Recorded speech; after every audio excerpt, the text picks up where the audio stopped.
Hi friends, coding tip के साथ मैं हूं बिलाल रहमान। तो आज हम अपने प्रोग्रामिंग फंडामेंटल के कोर्स के अंदर फॉर लूप को स्टडी करने जा रहे हैं। फॉर लूप क्या होता है, तो आज स्टूडेंट देखते हैं। फॉर लूप हमने सबसे पहले पढ़ा था वाइल लूप, फिर हमने पढ़ा डू वाइल लूप। तो वो अगर उनके अंदर आपको कोई क्वेश्चन है तो आप मुझे कमेंट कर सकते हैं। और अगर अभी तक आपने मेरे चैनल को सब्सक्राइब नहीं किया तो खाली सब्सक्राइब कर दें, इस वीडियो को भी लाइक कर दें। इससे मुझे मोटिवेशन मिलता रहेगा कि मैं आपके लिए आइंदा भी ऐसी वीडियो बनाऊं। तो फॉर लूप हम क्यों यूज़ करते हैं? फॉर लूप हम उस वक्त यूज़ करते हैं जब हम नंबर ऑफ आइट्रेशन का हमें पता हो कि हमें इतनी बार जो हमारा लूप है वो हमने चलाना है। मिसाल के तौर पर जब हमें पता है कि हमने आई लव पाकिस्तान को 10 बार लिखना है, तो हम उसके लिए जो बेस्ट लूप है, सबसे बेस्ट लूप वो फॉर लूप है, तो हम उसके लिए फॉर लूप का यूज़ करते हैं। ठीक होगा स्टूडेंट? तो क्या होगा, अब हम यहाँ पे देखते हैं कि फॉर लूप के अंदर हम इसका सिंटेक्स क्या है। सबसे पहले हमारा फॉर का कीवर्ड आता है, उसके बाद ये ब्रैकेट्स आती हैं। ब्रैकेट्स के अंदर हमने 3 चीज़ें लिखनी होती हैं स्टूडेंट। सबसे पहले हमने लिखना होता है लूप वेरिएबल, इनिशियलाइजेशन करनी होती है। लूप वेरिएबल हमने यहाँ पे डिक्लेयर भी करवा सकते हैं और इनिशियलाइजेशन भी करवा सकते हैं। उसके बाद स्टूडेंट्स सेमीकोलन आता है। सेमीकोलन के बाद कंडीशन आती है। कंडीशन लिखने के बाद हम फिर सेमीकोलन लगाते हैं। सेमीकोलन के बाद हम यहाँ पे अपडेशन लिखते हैं। अपडेशन क्या होगी, इंक्रीमेंट भी हो सकता है, डिक्रीमेंट भी हो सकता है। उसके बाद स्टूडेंट्स हम यहाँ पे लिखते हैं अपनी जो कर्ली ब्रैकेट्स के अंदर हम फॉर की जो बॉडी होती है, जितनी भी हमारी स्टेटमेंट्स होती हैं, हम उसको यहाँ पे लिखते हैं। तो स्टूडेंट्स अब आता है कि फॉर हमारा काम कैसे करता है।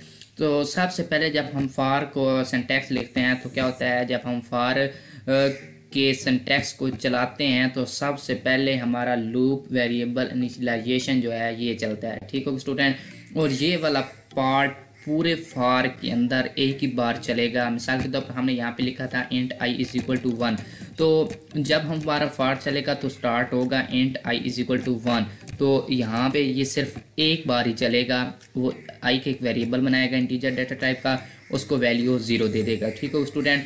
दूसरी बार हमारा जो होता है वो कंडीशन चेक होती है कि क्या हमारी कंडीशन ट्रू है, आई लेस देन बाई 10, क्योंकि आई तो था 0, आई लेस देन बाई 10 है, कंडीशन हो गई ट्रू। कंडीशन ट्रू होने के बाद जो हमारा कंट्रोल है वो मूव कर आता है बॉडी पर। हमारी जो ये अपडेशन वाली है साइड, ये नहीं चलती, डायरेक्ट जो हमारा कंट्रोल है वो मूव कर आता है बॉडी पर। वो जो भी बॉडी के अंदर लिखा गया होगा उसको प्रिंट करवा देगा। फॉर एग्जांपल हमने यहाँ पे लिखा हुआ था आई लव पाकिस्तान, या हमने टेबल प्रिंट करवा रहे हैं, तो वो सारा यहाँ पे प्रिंट कर देगा। ठीक होगा स्टूडेंट? उसके बाद जो हमारा कंट्रोल है वो मूव करता है अपडेशन की तरफ। तो अब वो अगर हमने यहाँ पे इंक्रीमेंट किया होगा तो वो इंक्रीमेंट कर देगा, डिक्रीमेंट किया होगा तो उसको डिक्रीमेंट कर देगा स्टूडेंट्स। तो यहाँ पे आपने देखा कि फॉर हमारा काम कैसे करता है। सबसे पहले हमारे वेरिएबल जो है वो इनिशियलाइजेशन होती है, फिर कंडीशन चेक होती है, फिर हमारी जो है वो बॉडी चलती है, बॉडी चलने के बाद हमारी अपडेशन होती है स्टूडेंट्स। तो अब हाँ फ्रेंड्स, हम चलते हैं अपने कोड के, तो देखते हैं कि फॉर लूप कैसे काम करता है। तो हमने यहाँ पे एक फॉर का कीवर्ड लिखा, उसके बाद हमने यहाँ पे एक लूप वेरिएबल ले लिया जिसको वैल्यू इनिशियलाइज करवा दी 0। ठीक होगा स्टूडेंट्स? अब हमने यहाँ पे क्या करना है कि जो हमारी कंडीशन है वो लिखनी है। हमने कहा हुआ है कि लेस दैन 10 रहे, और जो हमारी यहाँ पे है अपडेशन वो है इंक्रीमेंट की। तो स्टूडेंट्स अभी आपने देखना है कि ये हमारा कैसे काम करेगा। तो यहाँ पे हम लिख देते हैं आई लव पाकिस्तान। तो यहाँ पे हमने ये इसके अंदर स्टेटमेंट लिख ली। एक से ज़्यादा स्टेटमेंट्स भी हो सकती हैं। जब हम इसको करते हैं रन तो हम देखते हैं कि कंपाइलर हमारे साथ क्या करता है। तो फॉर के अंदर आप देखेंगे कि बिल्कुल एक जैसे ही काम करेंगे। आई लव पाकिस्तान जो है वो 10 मरतबा मुझे लिखा हुआ मिल चुका है, बिल्कुल सेम टू सेम तरह। लेकिन ये अब हमें यहाँ पे पता था कि हमारे यहाँ पे 10 जो है वो हमारी कंडीशन 10 तक हमने आई लव पाकिस्तान को प्रिंट करना है, तो हमने इसलिए यहाँ पे फॉर का यूज़ किया। तो ये है student for loop. For loop बिल्कुल आसान है। फॉर लूप में आपने बिल्कुल कंफ्यूज नहीं होना। अगर आपको कोई भी कंफ्यूजन आती है आप मुझे कमेंट कर सकते हैं। डिस्क्रिप्शन में मेरा व्हाट्सएप ग्रुप का लिंक है, आप मुझे वहाँ पे ज्वाइन भी कर सकते हैं। अगर हम बात करें इधर ही कि हम टेबल प्रिंट करवाना चाहते हैं तो स्टूडेंट बिल्कुल आसान है, कोई मुश्किल नहीं आनी है इसके अंदर, क्योंकि हमने पहले ही यहाँ पे ये सारा काम किया हुआ है।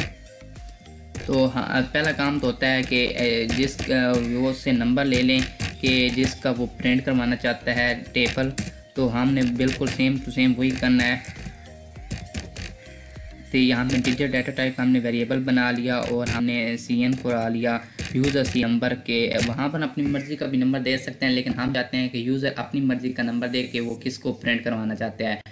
तो अब हम देखेंगे स्टूडेंट यहाँ पे क्या लिखते हैं। हम यहाँ पे वो नंबर लिखते हैं पहले जिसको यूज़र प्रिंट करवाना चाहता है, फिर हम यहाँ पे लिखेंगे स्टैटिक का साइन लगाएंगे, फिर हमें पता है कि हमारा जो लूप वेरिएबल है वो आता है, फिर हमारा जो इक्वल का साइन है वो आता है, बाद में जो हमारा नंबर है वो मल्टीप्लाई हो रहा होता है आई के साथ। तो अब हम इसको करते हैं रन। क्या ये हमारा टेबल जो है वो प्रिंट कर देगा। मिसाल के तौर पर मैं यहाँ पे चाहता हूँ कि मेरा 8 का जो टेबल है प्रिंट होकर आए, तो मैं उसको 8 नंबर दूंगा, तो ये मुझे उसने 8 का टेबल जो है वो प्रिंट करके सही तरीके से दिखा दिया स्टूडेंट। तो ये हमारा फॉर लूप, इसके अंदर हम जो कि एक फॉर लूप के इस्तेमाल से नेक्स्ट प्राइम नंबर है या नॉट प्राइम नंबर एक प्रोग्राम है जो कि हम इंशाल्लाह नेक्स्ट लेक्चर के अंदर करेंगे। तो अगर आपने मेरे चैनल को सब्सक्राइब नहीं किया तो काइंडली सब्सक्राइब कर दें। आज के लिए बस इतना ही। दुआओं में याद रखिएगा, अपना ख्याल रखिएगा। अल्लाह हाफिज़।